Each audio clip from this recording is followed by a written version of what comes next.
ఋతువును మోసుకొని వచ్చెనే మేఘాలు మెత్తబడి రాగాలు ఎత్తుకొని తొలకరి జల్లులతో పలకరించే పల్లెనే పరవళ్ళు తొక్కిలా పారింది గంగమ్మరా ఊడిక తీయంగరా నిండింది సర్వమ్మరా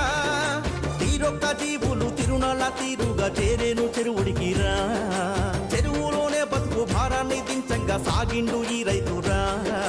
మత్స్యకారుల తలరాత మాత్రంగా చేపల పంపిణీ చేసింది సర్కారు రంగుల సింగిడి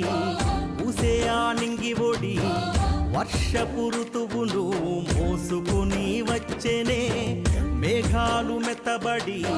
రాగాలు ఎత్తుకొని తొలకరి జల్లులతో పలకరించే పల్లెనే